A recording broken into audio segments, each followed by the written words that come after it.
Mr. Speaker, sir, I thank the Honourable Thomas Tinubono for this question. Firstly, allow me to provide some background information about the partnership with Peace Corps Fiji. We signed a Memorandum of Understanding following the approval by Cabinet on 15th of July 2024, and the signing ceremony will be done by next week on 16 August. The signing coincides with the visit by the U.S. Peace Corps executive leadership next week from 13th to 19th August, Mr. Speaker, sir. But just before I carry on, let me provide some background information, Mr. Speaker, sir. The Peace Corps was established in 1961 by then President John Fitzgerald Kennedy, 6 weeks after his inauguration as president. On the back of 2 world wars, America was yearning for peace, and President Kennedy, by presidential order, established the Peace Corps. And the government of Fiji and the United States signed an agreement on June 25th, 1968 regarding the Peace Corps program in Fiji. I believe many of us here know about the Peace Corps. Many of us have had experiences with the Peace Corps.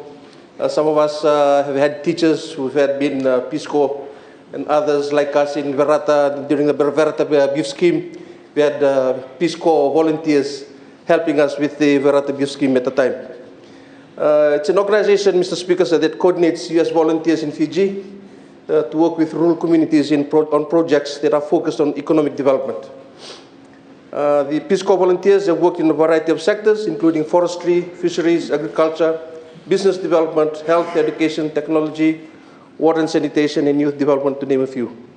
Their goal is to support community organizations such as women's and youth groups to improve their project design and management skills. And they have had a long and active and rich history of collaboration with the ministry, Mr. Speaker, sir. For the last 3 years, the ministry has been a member of their project advisory committee, which meets quarterly and helps drive the direction of their volunteer service and relevant Peace Corps programming. The partnership arrangement between us, Mr. Speaker, sir, there are 3 main categories of the work that they're going to do. First of all, they have response volunteers under the Response Volunteer Program. This is a pool of experienced professionals and former Peace Corps volunteers. They are seasoned professionals who come for a shorter term and can serve up to 3 to 12 months in high-impact assignments identified by the ministry. And they have the virtual Peace Corps volunteers. That's the second component of the program, Mr. Speaker, sir.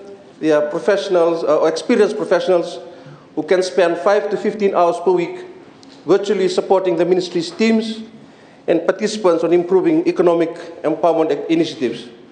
An area that the ministry is keen to tap into is the digitalization of our project proposal online system, where project proposals initiated from the district levels are automated and mainstreamed through various approving officers in the division to the ministry's headquarters and then to the office of the Permanent Secretary for endorsement. We note, Mr. Speaker, sir, that this plan has been long overdue. Past management have deliberated on it, but unfortunately, due to certain reasons, did not eventuate. But now we see it that it could foster an enabling environment for this initiative to come to fruition. The Peace Corps shares a common issue of cooperation with the ministry on their community economic empowerment program. That's the third part of the third component of the program, Mr. Speaker, sir. While the ministry's income-generating project has been in existence for a long time, it lacks many supportive mechanisms to ensure sustainability and scaling to gradually progress from subsistence to semi-commercial and then to commercial status. We see the Peace Corps volunteers having a great part in doing this, while supporting the ministry in project management training, income generation, financial literacy, and personal money management through this partnership. And through this proposed agreement, Mr. Speaker, sir, the ministry will support the community economic empowerment driven by a Peace Corps volunteer in a particular rural community through the self-help funding program. That Peace Corps volunteer will provide the necessary capacity building project management training and financial literacy, and monitor and report back to the Ministry on the progress of this business initiative.